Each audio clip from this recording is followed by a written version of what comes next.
What if everything you believe to be solid, permanent, and external was actually fluid, vibrational, and shaped from within? This is not a poetic fantasy. It's not just an abstract spiritual musing. It's a truth emerging from the deepest inquiries of quantum physics and the oldest spiritual wisdom. The material world, as you know it, is not made of solid matter. It is made of energy. Energy in constant motion, vibrating at different frequencies, arranging itself into what you perceive as form. What we call reality is not a fixed object you're observing from a distance. It's a dynamic mirror, shifting in real time, responding to the frequency of your being. The atoms that make up your body, your home, the trees outside your window, and even the memories in your mind are 99% empty space. And that space is not nothing. It's not nothingness. It is potential, wave, vibration. In the quantum view, that potential exists in a state of infinite possibility until it collapses into form. The moment you observe it, believe in it, and emotionally embody it is real. But most people are taught to do the opposite, to wait for reality to change before allowing themselves to feel something different. They wait for the money before they feel abundant. They wait for the relationship before they feel loved. They wait for the safety before they allow peace. This is the trap of the third dimensional mindset. The belief that the external world is separate from you, that life is happening to you. The quantum truth is this: life is happening through you, not to you. You are not following a pre-written script. You are the frequency emitter, writing it moment by moment, thought by thought, heartbeat by heartbeat.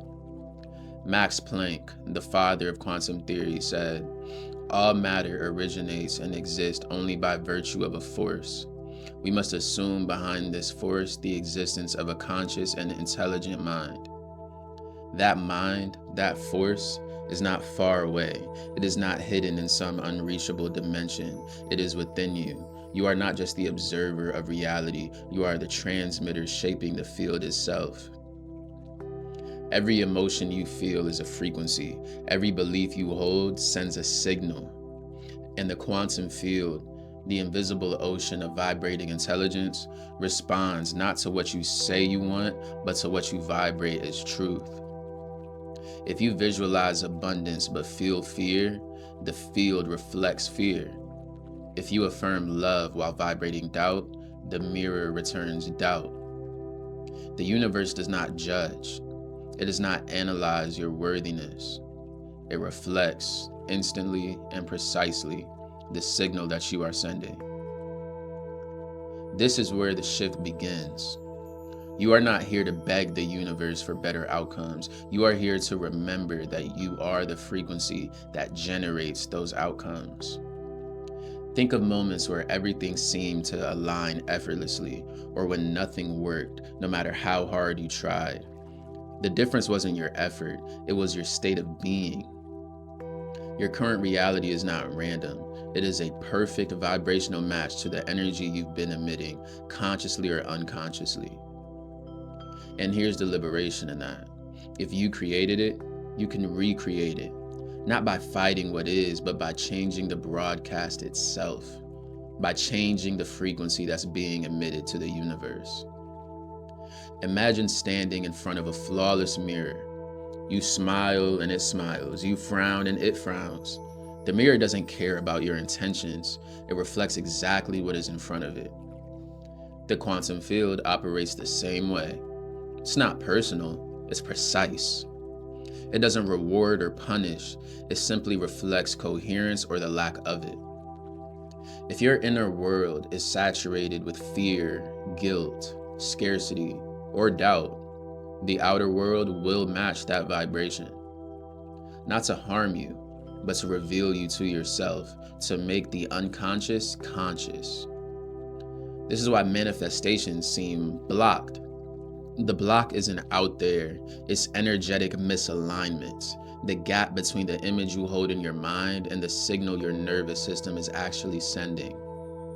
Modern research is catching up with this ancient knowing. The Heart Math Institute has shown that the heart generates the most powerful electromagnetic field in the body, extending up to 3 meters around you. This field is in constant communication with your brain, body, and the quantum field. Dr. Joe Dispenza's studies confirm it. When your thoughts and feelings enter coherence, when the mind and the heart vibrate in the same elevated emotion, the field responds. Not sometimes, always. But coherence cannot be faked. You can't declare abundance while feeling lack. You can't speak of love while vibrating fear. The field reads your true signal, not your mask. Your mask does not fool the universe, it only fools yourself. This is why emotional healing is vibrational work. Unresolved pain, resentment, self-doubt, these are fragments in your signal. A fragmented signal creates fragmented results. When you begin to clear the static through awareness, presence, and conscious realignment, the signal sharpens, the reflection changes, life begins to flow in a new pattern. The patterns you keep encountering, the stuck situations, the repeated lessons, they are not punishments, they are curriculum. They are the feedback loop of the universe saying, this is what you are emitting. Do you want to keep emitting this? As within, so without. Mystics have whispered it for centuries. Quantum physicists now describe it in the language of entanglement and wave collapse. 2 languages, 1 truth. Your inner state is the origin point of your outer world. Your baseline emotion, the one you return to most often, becomes your default vibration. That frequency becomes your magnet, and the magnet doesn't pull in what you hope for, it pulls in what you are. This is why you don't need to fix the mirror of life. You don't need to wrestle the reflection into something different. You need to change the image you're projecting. Because the field will always return you, not your wishes, but your being. The quantum field is not moved by your potential. It responds to your presence. It is not a bank that releases blessings when you've proven yourself worthy, nor is it a judge weighing your merits. It is a living mirror, tuned only to the frequency you are broadcasting in this very moment. That broadcast is not measured in your words, but in the coherence between your thoughts, emotions, and state of being. You can't out-talk the field. You can't persuade it with surface affirmations, while the deeper current of your nervous system carries a different signal. Think of your being as a tuning fork. Strike it at a certain pitch, and any other tuning fork within range tuned to that same frequency will begin to vibrate in harmony. Not because it was forced, but because it recognized itself. The universe works in exactly the same way. You don't chase your desires, you match them. And once the resonance is clear, manifestation is inevitable.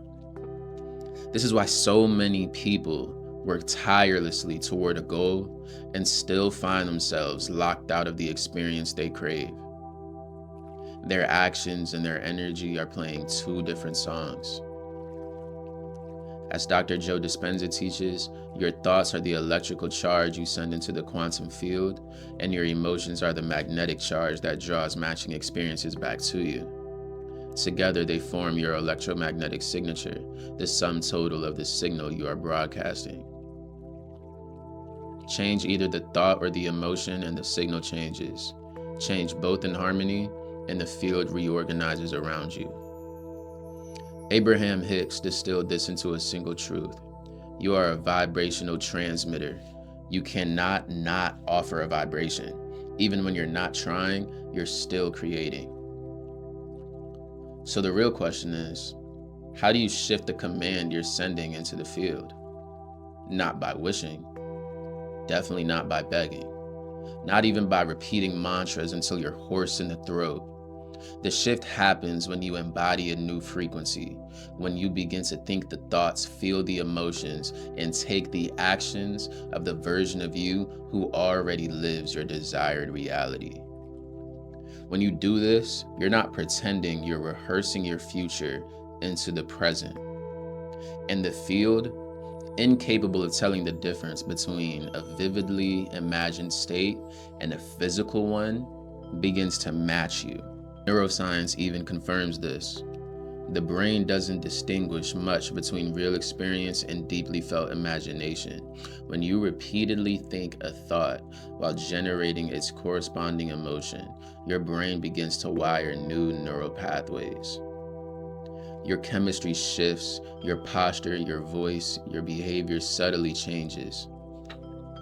This is the rehearsal of the future, an internal training where your mind and body learn to live in the state you seek until it becomes second nature.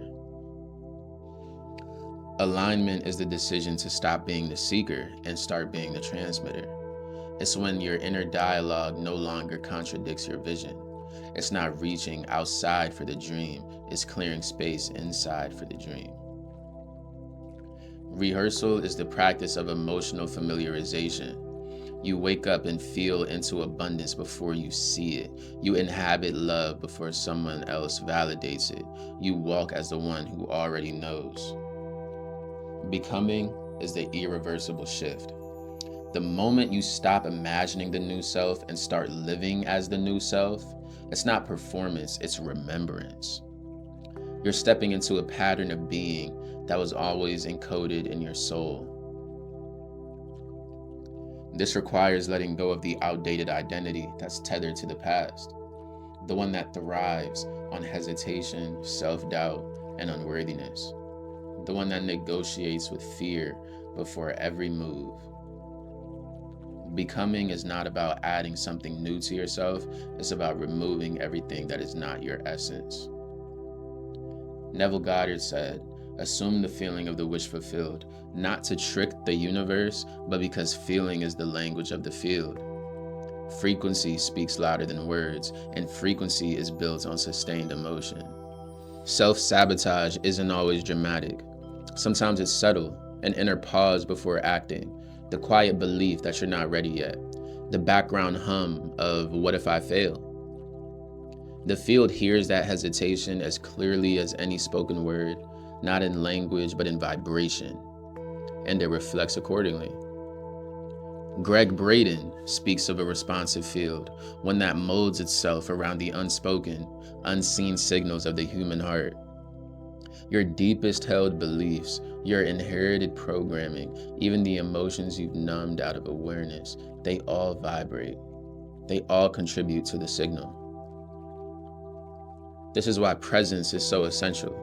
Presence is not passive, it's precision. It stops the constant broadcast of yesterday's fears and tomorrow's worries. It sharpens the signal to what is real now. In presence, the noise clears, the vibration becomes coherent, and the field responds instantly to coherence. You can't perform your way into alignment. You can't manipulate your way into manifestation. You can only become it. And the beauty is that you don't have to wait. You don't have to earn it through struggle or endless preparation. You can choose it now. The moment you decide to be the version of you who already lives the life you desire and hold that decision not just in thought, but in vibration, reality must shift to reflect it. There is a frequency within you that does not operate from hope or desperation.